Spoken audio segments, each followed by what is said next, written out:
Cardboard cutout of Jesse. Yeah, we should have. That we should have. Oh. Had to do it. Oh, claps. Oh, can I get the... Does this... Man, this is... All right, cool. So what's going on, everyone? This is Talk Junkies. We're doing a podcast here Monday morning. We have a special guest joining. It's been a while since we've had someone on, so we're pretty excited. Brien Foerster is going to be on here shortly. It's weird doing the morning podcast again, honestly. I'm so used to doing it like Sunday nights. I'm like... Just don't feel right. I ain't even the slightest intoxicated. That's true. But I think normally when we do the day ones, it's not too bad, but... One sec, I'm trying to look for this. If you guys are wondering why LeBron James is sitting in front in the middle right now, it's a good reason for that. There's a great reason for that.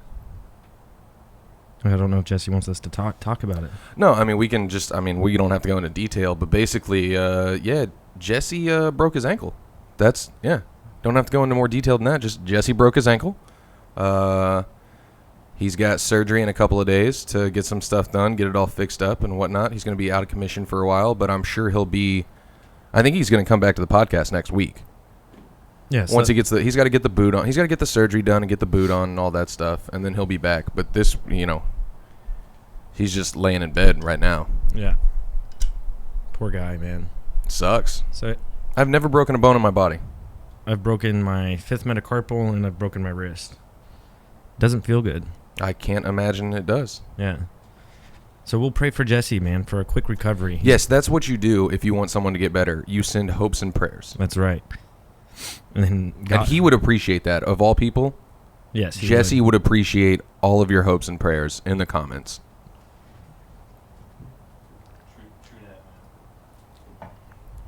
It's obviously sarcasm, but I still want people to put in the comments that they hope and pray for Jesse's safe return, whatever. Well-being.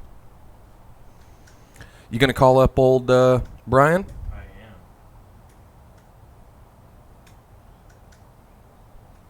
So yeah, we got a guest on today who is I don't know that much about him. Paul knows a lot more than me. He's deals a lot with like Incan structures and Mayan stuff and Egypt and all that kind of history stuff. Kind of like, we had Mike Anderson on before, but Mike Anderson was more like a scholar. Yeah, studied like history, like paperwork wise and stuff, and a broad range of history and stuff. As to where Brien seems more refined to one area, and he does didn't you say he does like tours? And we'll ask him when he gets on, whenever you're ready. Yeah, he's obviously we'll show you how to find him on YouTube, and I don't know what other outlets you'll be able to find him on, but yeah, he's like studies in ancient megaliths and stuff like that. So let's give him a call.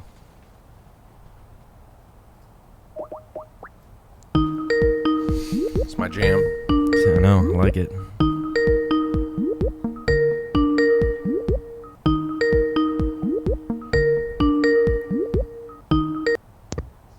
Hello. Hey, Brien, how's it going? Good. Is this an audio interview? Yes, it will be audio. We do video. Okay. We do video on our side. I have a Canon that I use, and I upload the video later. Oh, okay. We're getting there. It's podcasting's expensive. I've come to find out. Oh, really? Wow. Yeah, I'm invested probably like right around $4,000 so far. So I didn't even realize you spent that much, Paul. Yeah, it's expensive. Well, how you doing today, Brien? Thanks for joining the show. Oh, good. Thanks. How about you? Doing well. We live out in the Midwest, so it's we're getting our year, the summertime. It's hot. Yeah, 102 degrees today. Nice. Jesus. Wow. Yeah, it's you get it all in the Midwest, so that you come to live with it. It's been 30 years that I've lived here, so it is what it is, kind of thing. Yeah, I actually lived in Chicago for 9 months, and that was pretty horrific. Yeah, that's just cold all the time, though, I think. Chicago? When I think Chicago, I just think windy and cold all the time. I think it's hot. Yeah, and snow and frozen streets and all sorts of stuff. Yeah, well, thanks for joining, man. Hopefully we can get an hour of your time today. I know you're probably a busy man, but this is Talk Junkies. We try and spread the message of people that have good ideas and things that they've done. And I've actually been a subscriber of yours for man, I want to say 3 or 4 years. So it's really weird to actually have you on the show and have a conversation with you. It's pretty cool. No, it's great. Thank you. You're welcome. So I don't know. Today I just kind of wanted to get just to start off, like, tell us a little bit about yourself, what you like to do and what you've been doing. Okay, well, I was born in the U.S. I grew up in Canada. I've traveled to about 100 countries around the world. I've always had a fascination with ancient enigmas and ancient cultures, and so I spent time living in Hawaii, working with Hawaiians on cultural projects, and ever since I was a kid, I've been involved with indigenous people, learning about their different cultures. So I first came to Peru 15 years ago, or 16 now, and I just fell in love with the ancient stuff that's here. So I moved here about 12 years ago and have been here ever since. Oh, you're actually living in Peru. That's what's up. Oh, yeah. It's a lot different. I mean, but to take your passion for what you love and to actually move and be able to do it, that's pretty cool. Have you? Yeah, I literally bought a one-way ticket, and that was it. And the gods have taken care of me ever since. Have you been able to do that as basically like a career for most of your life? Is the traveling and learning about these different things and doing the tours and all that kind of stuff? Yeah, I basically always followed my passion. So I did go to university and got a degree in science and worked for the Canadian government for 6 months and got bored with that and decided to take up my childhood passion, which was West Coast Native art. So I started carving totem poles for a living. And then I've been traveling since I was about 16. And I've seen almost everything in the world I've wanted to see. Now what I do is focus on places, very enigmatic places that standard academics can't properly explain, like the Great Pyramids of Egypt and Pumapunku in Bolivia and some of the megalithic sites in Peru. So the idea of the tours began mainly because I wanted to show people all this amazing stuff, and so that's more or less where we're at. And you do the tours once a year, correct? No, we do. Actually, we used to do a lot, but now we do 3 major tours of Peru and Bolivia per year. One in Egypt. We're going to Turkey in September, and then India for the first and maybe last time in January. You say first and last time?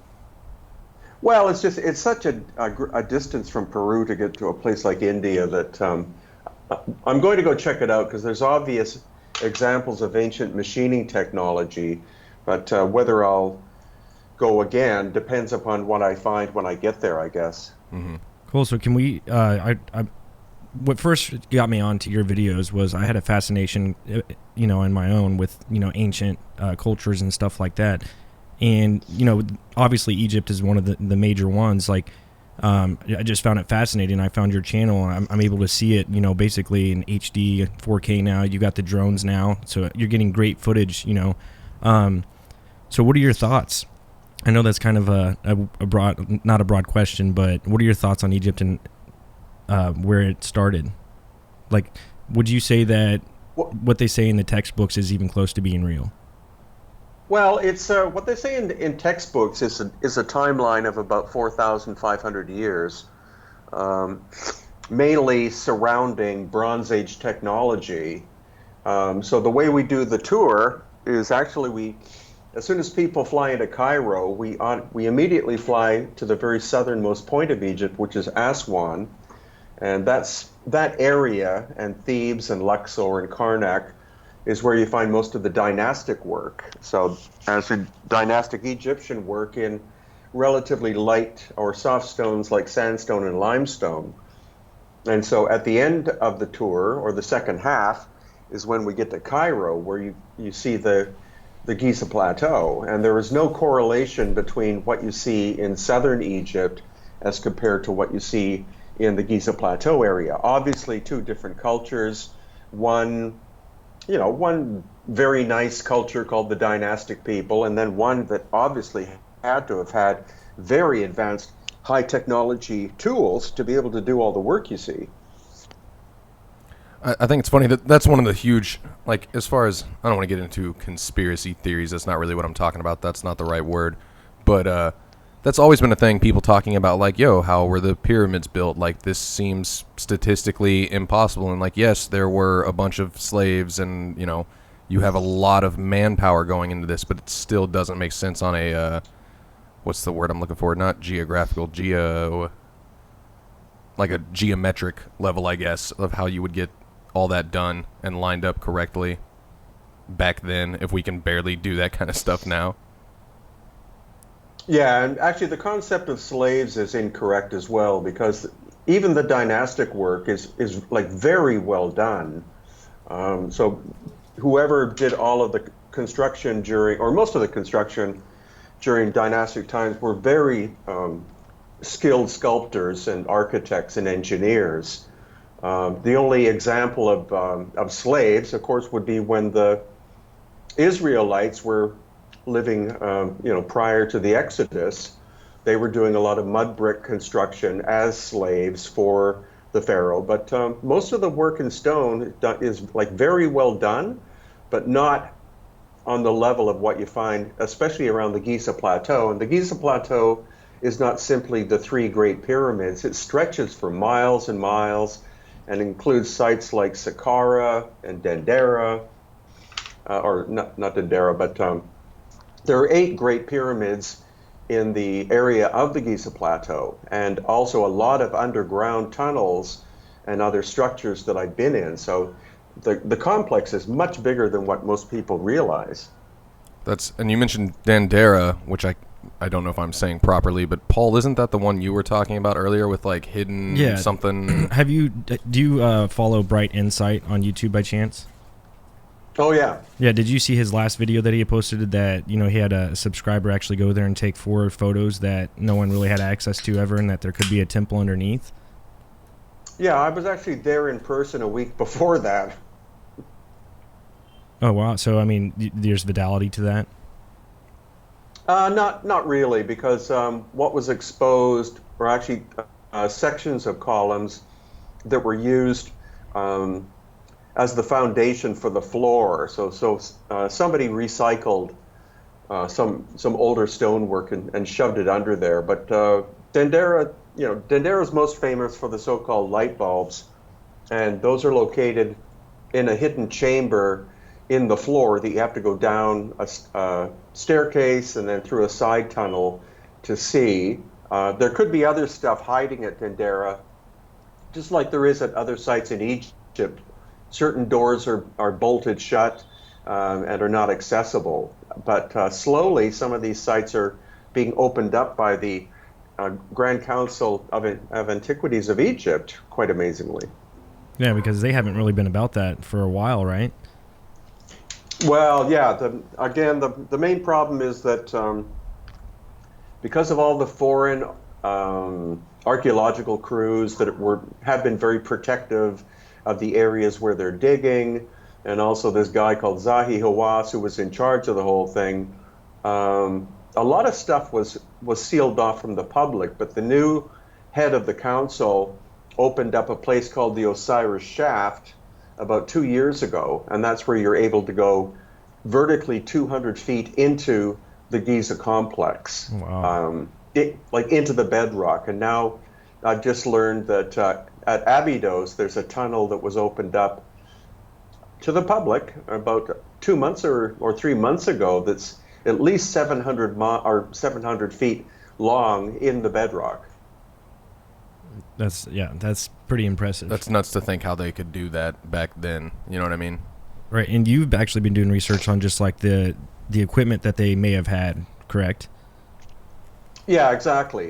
There's a great difference between the technology that was involved in Egypt prior to dynastic times as compared to the megalithic stuff that we find in and around Cusco, which was the Inca capital. The stuff in Egypt, we can see machining marks. We see saw marks and drill holes and things like that. Very precise, very high tech.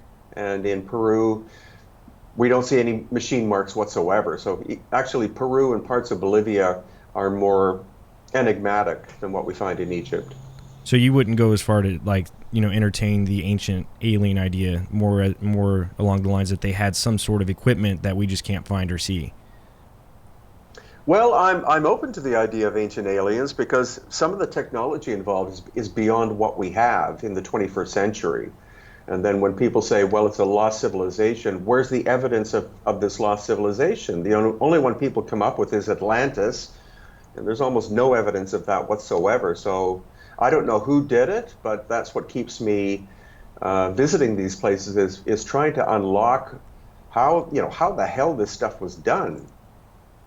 I mean, I've never thought that that's that far out there anyways. I don't really, I mean, on a purely statistic and scientific level and stuff, as big as our universe is, it doesn't make sense for there to not be life out there somewhere. Yeah. And then add in the fact that just potentially, you talk about time, we think about time as we only live to be, 90 years old roughly, give or take some years, and that's nothing on the grand scale of things. So even when you go back and you look at history and you look at the last 10,000 years of history, that seems like a long time, but to the universe, 10,000 years is, a snap, a blink of an eye. So I think it's completely, probable that it could have happened. I agree that the universe is something like 15 billion years old. So, and they still can't find the end of it. So with a time scale like that and a sheer size scale, how is it possible that one little planet, has intelligent life? It doesn't make sense at all anymore. No, it doesn't. But that's why, like you said, we have people like you and other YouTubers that are just, making it easier for people to understand maybe how these things were created. So, but there are people, do you agree that maybe the Sphinx is older than what they say it is, or maybe it was built before the pyramids entirely? Well, yeah, I think definitely. Robert Schoch and over 200 other geologists have shown that the weathering of the Sphinx makes it at least 10,000, if not 12,000 years old. And the references to the Egyptians creating it is more on the scale that 4,500 years ago they began to restore it. And it's been, it's still being restored to this very day because it's such a soft material. And also the causeway, I think that goes to either the second pyramid or the Great Pyramid, is diagonal. It actually misses the Sphinx, so it seems clear that the Sphinx was there, and then when the Great Pyramids were being constructed, the causeways had to be, or this one causeway had to be made in order to make sure it didn't go through the Sphinx. See, and I've never heard that before, like that outlook on it or that take on it where it was there before. I've just never even heard that. I'm not as big of a history buff as Paul is by any means. History's never been my go-to thing, but that's one thing I've never heard before, that, and it makes sense for our evidence to be like, oh, that Egyptians did work on it, but you're talking restoration, not original production. Yeah, well, the other clue into that is the fact that right in front of the Sphinx are the remains of what's called the Sphinx Temple, which is in really bad shape, but it's a series of multi-ton blocks that were removed, as the Sphinx was being shaped. These multi-ton blocks, as much as 40 tons, were cut and moved in front in order to construct the Sphinx Temple. So that by itself tells you that very advanced technology had to be involved because of the scale of the stone. Yeah, there's just so many questions that I have. I just don't even know where to begin just to try and pick your mind. But I don't know, try and paint a picture of maybe in the highlights of the Egyptian time when it was at its most beautiful point. They had to have been just full functioning city. You think they had electricity or? Well, they had to have had electricity of some kind in order to be able to do the work that they did, because again, we see saw marks, and not just little saws. There's a place called Abu Sir where we have evidence of the machining, as in sawing, of basalt stone, which is very hard, and the blade was a circular saw 20 feet in diameter and 3/16 of an inch thick. That's beyond our present technology. So that there's no way that was hand power. That had to be very powerful motors of some kind. Yeah, because they were lugging these stones for miles, correct, from where the quarry was? Yeah, well, for example, inside the Great Pyramid, especially inside the King's Chamber, there are massive slabs of granite, some weighing 40 plus tons, and they were quarried 500 miles away at Aswan in the south. So have you seen the? I know that I keep referring back to YouTube, but the gentleman who's able to like move like 5-ton rocks by himself. Yeah, I've seen different examples of that, but again, we're talking much bigger, as in 40 to 80 tons, moving a distance of 500 miles. Another example is the Colossi of Memnon, which are these two giant seated figures located close to Luxor.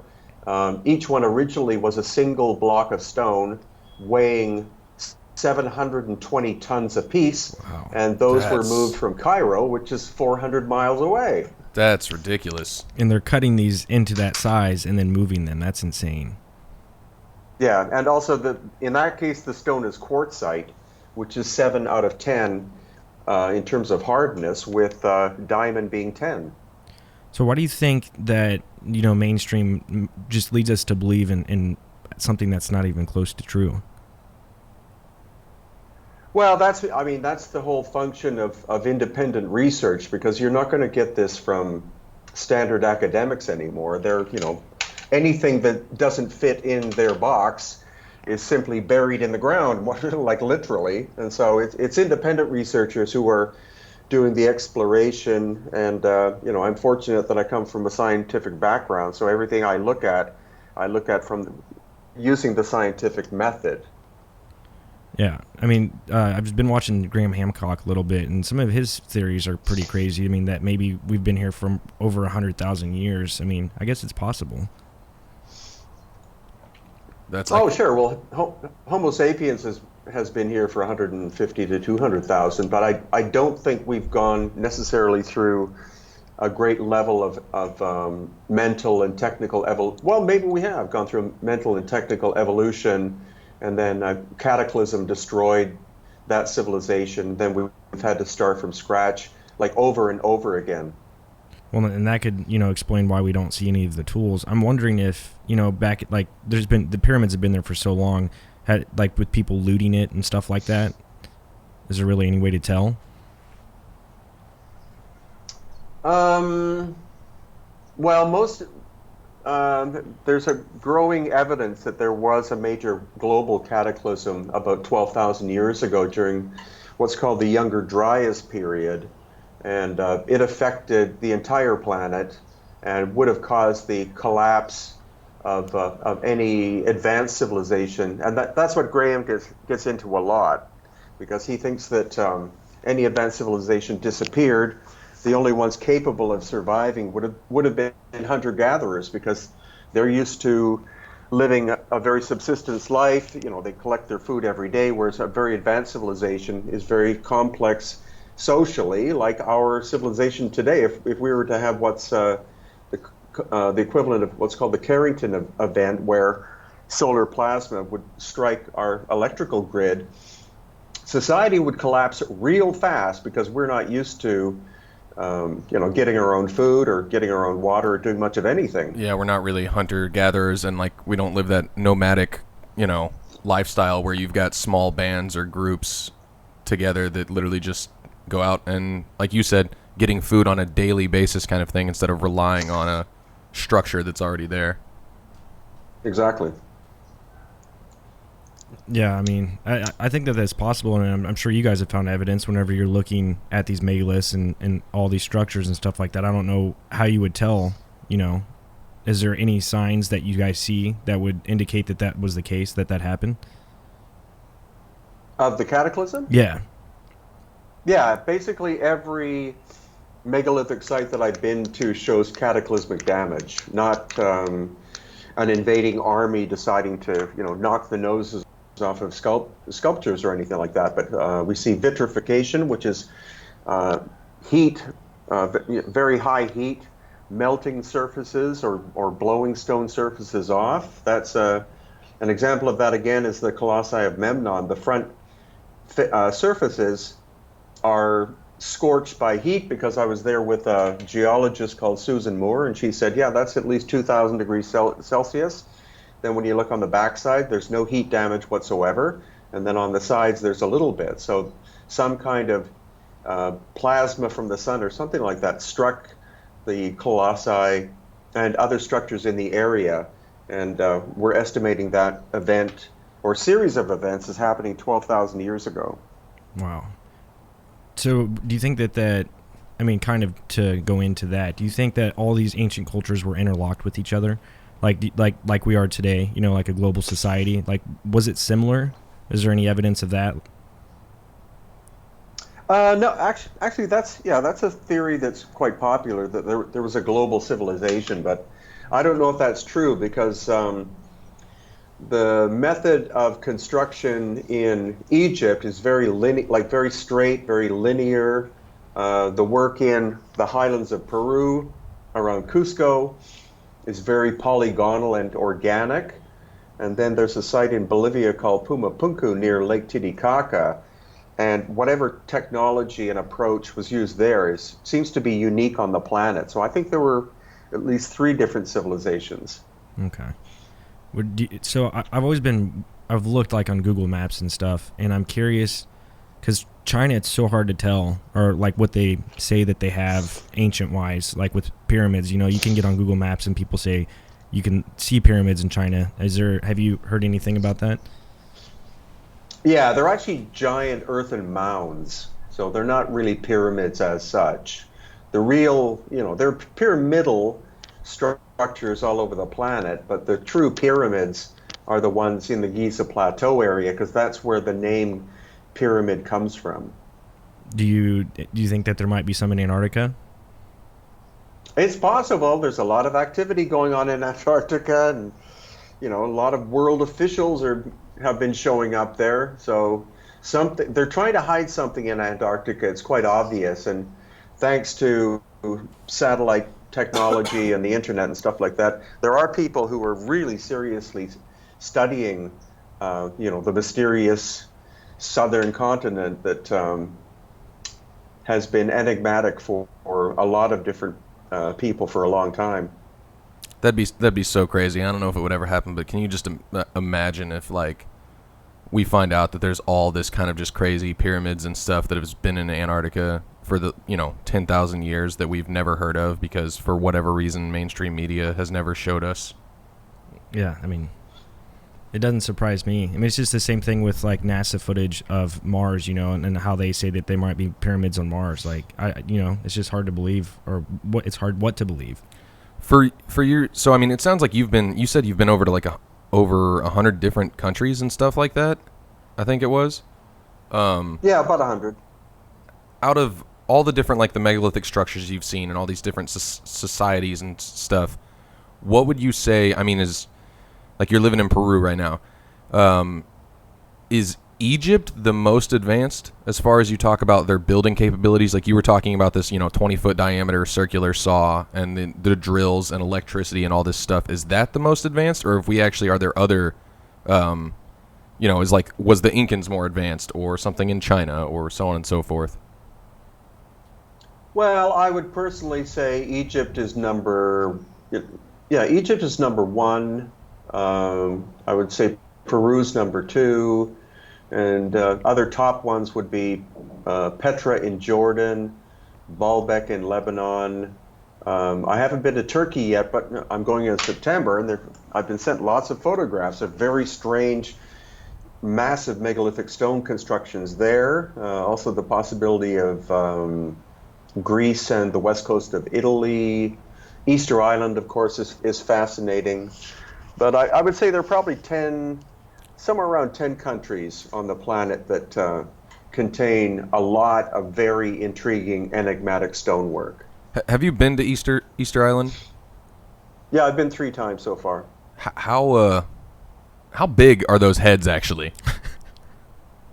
Well, it's really interesting. I was actually there with Dr. Robert Schoch, who, as we discussed, is the one who claims, based on geological weathering, that the Sphinx is at least 10 or 12,000 or maybe more years old. And I was with him, I think it's the first or second time that I was on Easter Island, and he looked at the heads, and we noticed that there were two different styles. There's one, the larger ones have what are called aquiline noses, which is like a European feature, and then the smaller ones have more like a Polynesian style nose, which is flattened a little bit.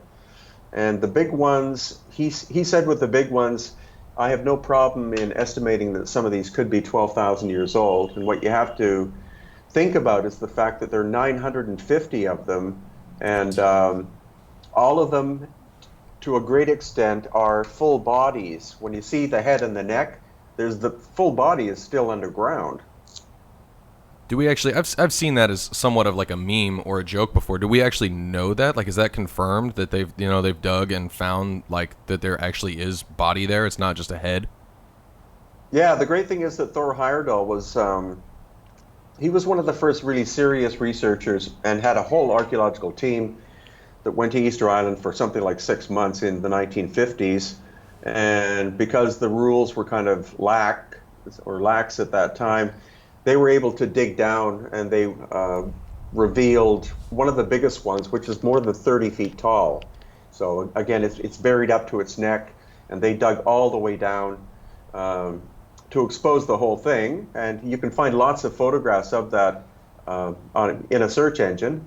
And then the government made them rebury it. But other excavations have been going on in the crater, which is in the same area. And it's the same result. Every one that has a head and a neck, they've been able to dig down and expose the full body. That's craziness. And it makes me think, I mean, obviously those would be very complicated to like build in the first place, but it also makes me wonder, like, were they all standing and then, the earth has shifted and changed and whatnot, or were they actually built and then buried? Well, according to Robert Schoch, because of the Easter Island's very volcanic, but it's a very ancient series of volcanoes, and so there's a lot of soil and pretty steep mountains, and so and of course it rains a lot there. So he said, over the course of thousands of years, these things could have simply been buried up to their necks, or some are being dug out, are being found underground. So he said, over the course of thousands of years, the amount of silt buildup is kind of logical, and that again, he says 12,000 plus years old. What's the population out there, or where those are at? Is there a lot of people that live out there?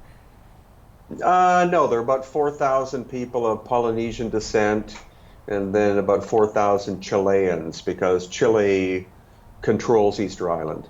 So I'm curious, why does he say like why he thinks that they built them? Like, was it a testament to a pharaoh or a king, or? Well, the standard story locally is that each one represents a high chief. But again, we see two different styles. We see the smaller ones, which would have been done by the Polynesians, and then the much bigger ones had to have been done by a much more technically advanced civilization.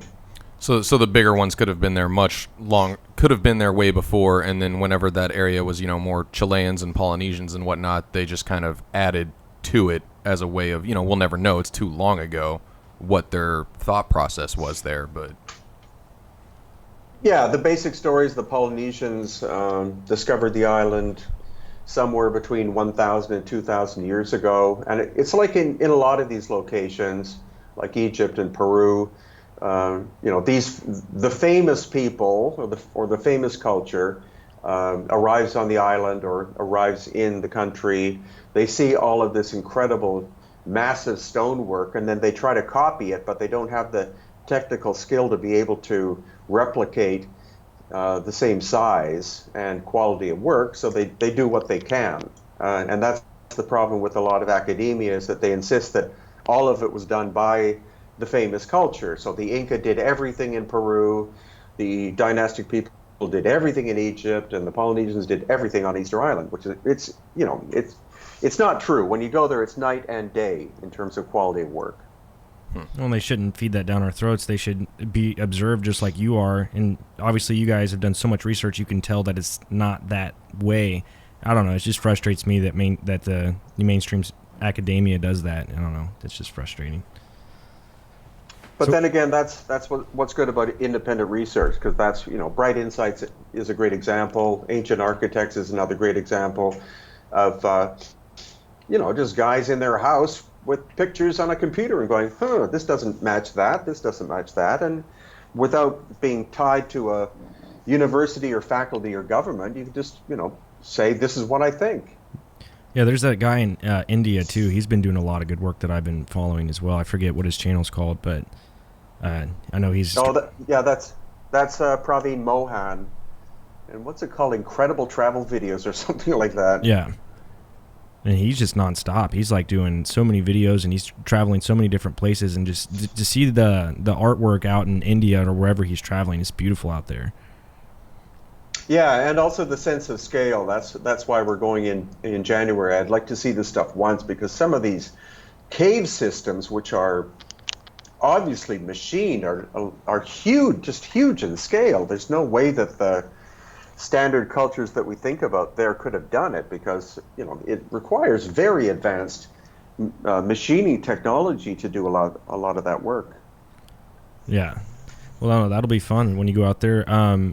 So whenever you hear of all this ancient stuff, like, what about North America? I guess the United States. I'm trying to say, what part of that where could we travel to see ancient sites or ancient stonework and stuff? I don't think you really can, because North America was covered in 2 miles of ice up until 12,000 years ago. So Canada and the U.S. Don't have. I mean, there are places like the Serpent Mound and all of that stuff around Ohio and area. Canada, nothing. Mexico has some megalithic stuff. Maybe it's possible that southern parts of Mexico were never covered in full ice sheets, but I've seen standard work by the Aztecs and the Olmecs and the Maya, which is impressive work, but then all of a sudden you'll find a 6-ton block on top of a pretty badly made wall. So you see recycling of much more advanced material. I never thought about the whole, the climate change and all that really affecting that too. That would make sense for why you see a lot more in like Peru and Bolivia and Brazil and everything like that, and you've got stuff in Egypt and whatnot, but nobody's like, oh man, the ancient structures out there in northern Ukraine? Like, that's not a thing. Yeah. I've seen a lot of so-called megalithic stuff not personally, but people send photographs in places like Russia, and it's like, I automatically send that stuff to my friend, the geologist, and in every case so far, she has said that's a natural formation. Yeah. So it's easy to, it's easy for someone to post a picture that looks megalithic and state that it is, when they don't really have the geological expertise to back that up. So have you not seen any? Have you ever been to like the Grand Canyon? I've heard of some people saying that there might be caves within the Grand Canyon.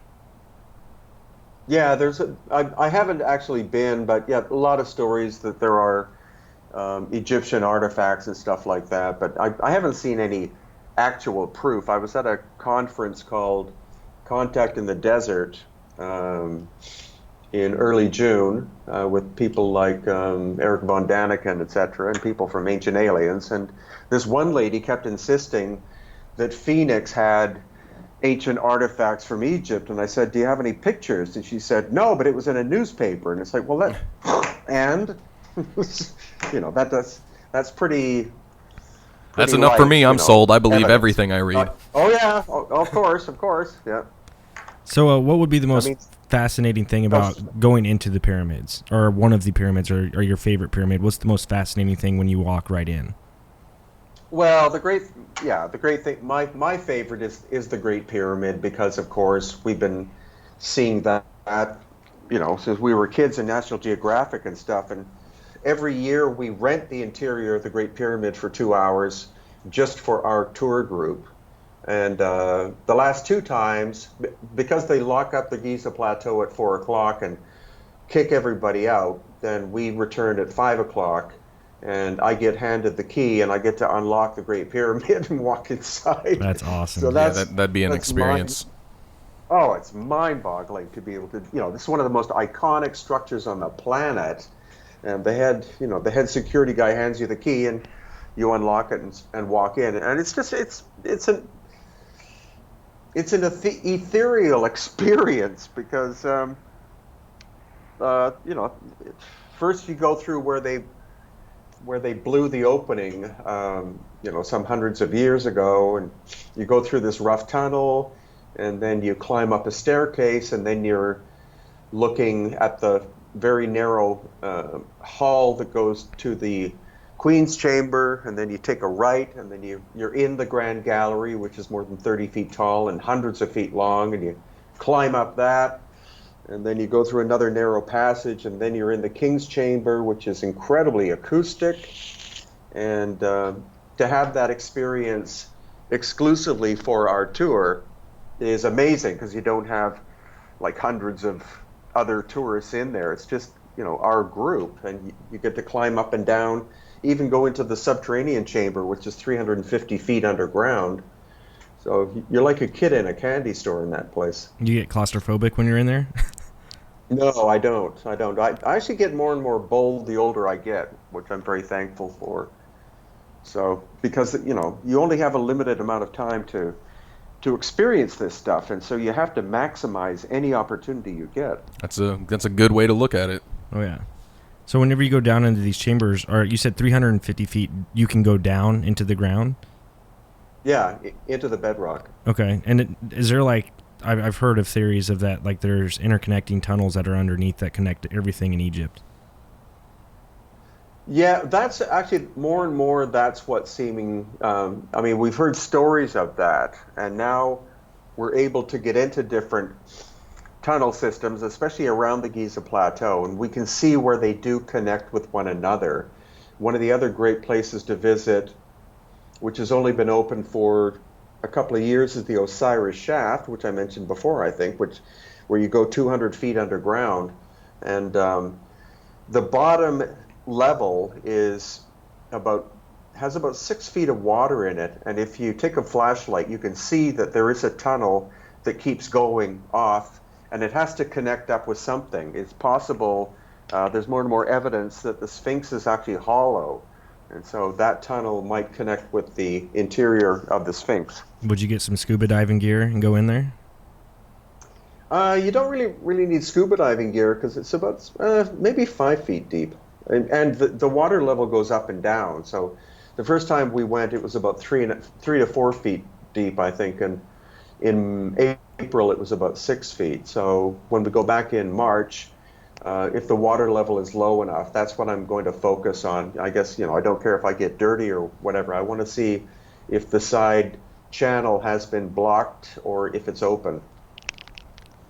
See, this is why I could never be like an archaeologist or researcher or something like this, because you're talking about the Sphinx being hollow, and the part of my mind, like, I hate to say it, but like, I don't care as much about the preservation of these things, which is super important. Like, obviously people should care about that. I'm just saying, me as a person, I don't care as much. So like, if it was me out there, I'd be like, yeah, let's cut this bitch open. Like, let's just cut the Sphinx in half and see what's going on, Well, you don't have to, because we know that there are at least 3 entrances into the Sphinx. They recently built a staircase in front of it out of wood, and it's kind of weird because there's a stone staircase there. So when we were there, I think it was about 3 years ago, I asked our head guide, because I was walking around on this wooden platform in between the front paws, and I used to do a lot of carpentry and construction, so I noticed that this whole section could be vertically taken out. And I said, "What's this?" And he said, "Underneath that is the main entrance into the tunnel system under the Sphinx." I guess the part that I don't understand is, like, you just mentioned, like, the Sphinx may be hollow, like, that people are beginning to believe that. There's more and more evidence for that. I guess what I'm saying is, like, how do we not already know? How is nobody, like, you talk about entrances, I guess. Do people not have access to go inside the Sphinx? Well, again, that's where what do you want to call it? Like Google? Yeah, I have to use the word Google Images or Bing Images or whatever like that. The more and more people dump photographs on the internet, the more old photographs are showing up that shows excavations of places, and those photographs have been suppressed, but then copies suddenly reappear, and they show that some of the first photographs taken show entrances into things like the Sphinx itself, other parts of the Giza Plateau. There's also a section at the back of the Sphinx, which is basically a wooden rectangle with some metal grating on it. And when we were there in April, it kind of plugs this hole, and for some reason it fell out and it was lying on the ground. So I was able to stick my head in, and there's a metal ladder that goes down in the back of the Sphinx. I guess that's my thing, is for there to be a metal ladder there and stuff. I'm like, obviously people have been there, so why is it so like why don't they let why you is in this there? not part of a tour, you know? Well, again, the great thing about Egypt is that more and more of this stuff is opening up. Recently, there was a video that somebody posted taken in the 1990s, where again this guy Zahi Hawass was climbing on the back of the. I mean, at that time he really wanted American TV attention, so he brought a cameraman onto the back of the Sphinx, and he opened up a metal latch, and the guy shoved the camera down, and there's this shaft going down into the Sphinx. But that, of course, was immediately covered up because it's taboo to expose it. But old copies of this material are being loaded up on YouTube, I guess. I'd have to find that. Yeah, that's the point I'm getting at, though, I guess, is I'm like, why is that taboo to reveal that? Why is that? Like, why are we not, as humans and explorers and people with scientific minds who want to seek out, I feel like us as a species, there's always that curiosity there, which is why it baffles me that we don't know more, that we're not exploring these things more than what we are right now. Well, thanks to the internet and again independent research, a lot of stuff is leaking out that can't be suppressed because there's no, there's no gateway, there's no guard that can possibly suppress the information. I guess that's what I'm saying. Is I am trying to understand on a human level the suppression in the first place. Like, I think it's basic control. Like this doesn't fit with our theory, so hide it, cover it up that's been the frustration in the past. But now all this stuff's leaking out, That's a and good now thing. you don't have like 5 researchers doing this. You have thousands of them, and that's the main function of our tour, is to expose this to the people who join us, and then for them to show their friends and family what we found, and that creates more interest to go and for them to look. And so it's becoming exponential, this major research project. That's good.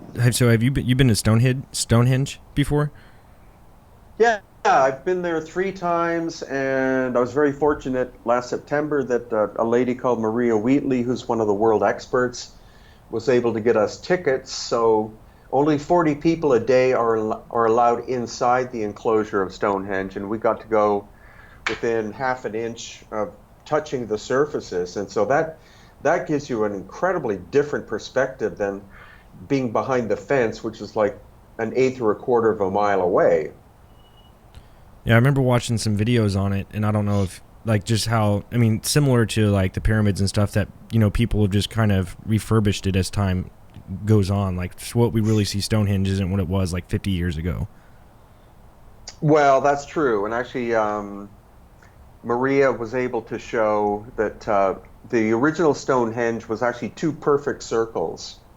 And independent researchers have taken charcoal samples, and they've been carbon dated at 12,000 years old. So Stonehenge is a lot older than what most people think, and it's much more complicated than what most academics say. And that's always the case. The story is always far more fascinating fascinating than what we've been told. And that's the wonderful thing about living in an age of technology where we have apps on our phone to measure stuff like magnetic fields and all this kind of stuff, is that we can do a lot more research and work and exposure than was possible even 20 years ago.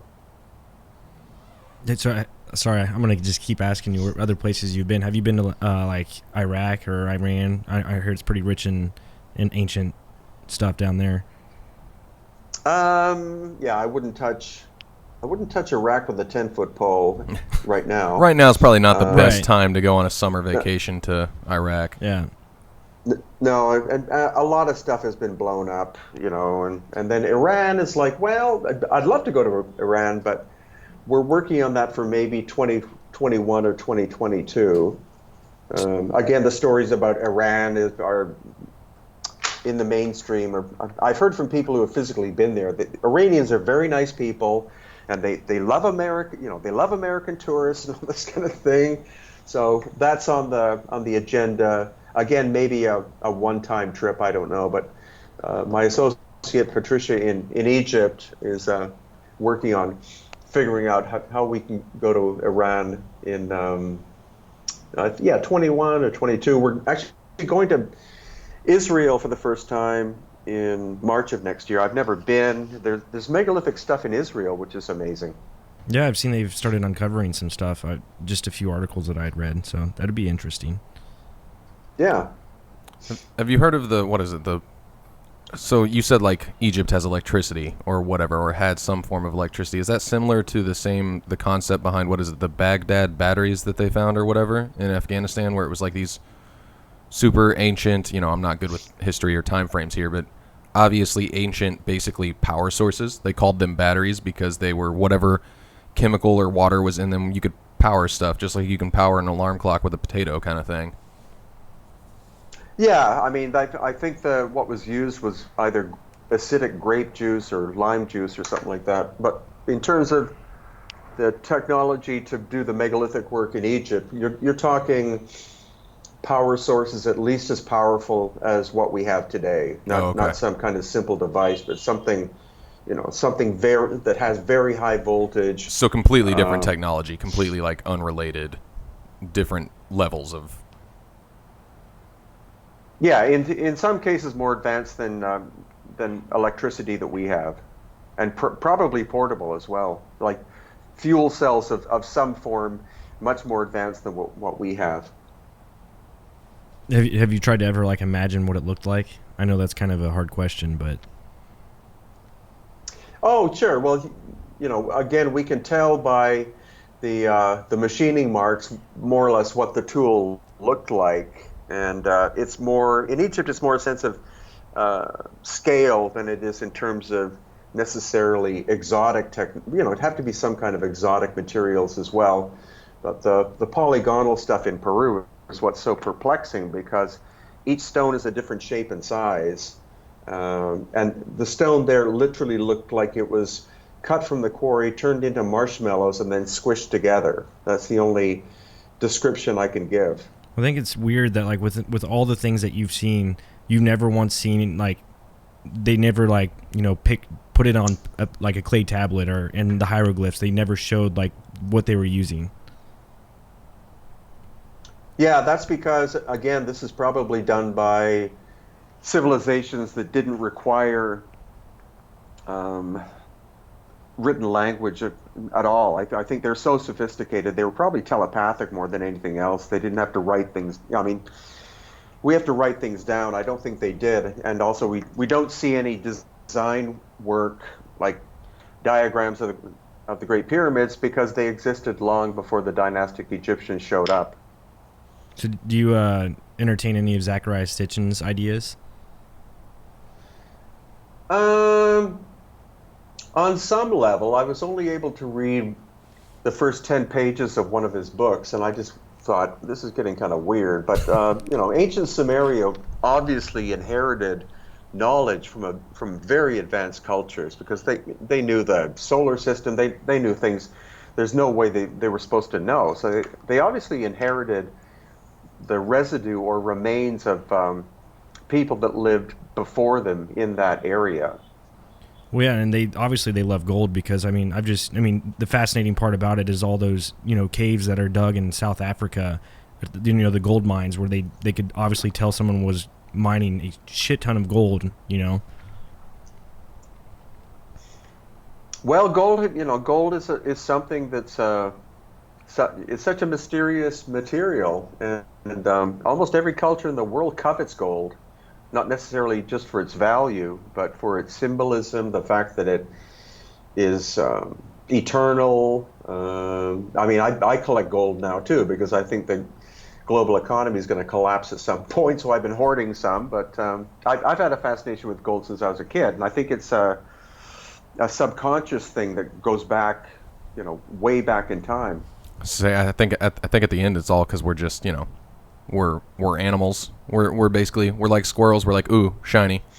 We like shiny things on a base level, Yeah.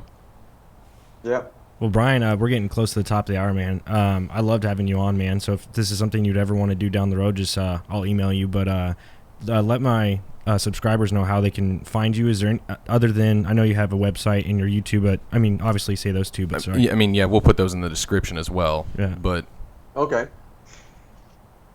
Yeah, my website is hiddenincatours.com, and it's a huge. I think it's an 8 gigabyte website now because I put almost everything on there, and 95% of it is for free. Then there's a connection to my YouTube channel where I've got 1,250 videos so far, uploading about every 4 days. We just finished a tour of Peru and Bolivia, so I was able to film a bunch of stuff. And so, yeah, if you go to my website, that's where almost everything is. Cool. Well, I got some young kids right now, really young, like a month-old baby, but I have plans to join you on a tour one day. Great. Yeah. So, all right. Well, thank you very much, Brien. You have a wonderful day, and thanks for joining the show. Okay, thanks. Contact me in 6 months, and I'll have more to tell you. Sounds good. Sounds like a plan. Great. Thank you. Thank you. Have a good day. Okay, you too. All right. Well, there you have it. All right. All there's quite a bit of information right there. Yeah. That's a lot. No, that's I learned a lot about, which I said I've never been out of the, like, if Jesse was here, Jesse's not really that interested, I don't think either, but out of the three of us, between myself, Jesse, and Paul, I'm probably the least interested in history. Like, I don't give a shit. That's all interesting stuff, don't get me wrong. Like, I learned so much today compared to the stuff they teach you in school is nothing. No. Is nothing compared to the stuff that you can learn now just by talking to the right people or looking up stuff for yourself and so on and so forth. Because, like, he was even... Brien mentioned at the beginning talking about, like, well, slaves weren't really, obviously slaves were a thing and they were used, but not back for those other structures. And I'm just like, I just remember reading in history books, they were like, yeah, pharaohs had slaves. Slaves built the pyramids by wheeling giant limestone blocks on fucking logs and stuff. Like, I remember seeing those pictures in the history books, and I'm like, this doesn't sound anything like how it would actually be done. Yeah, no, I agree with you.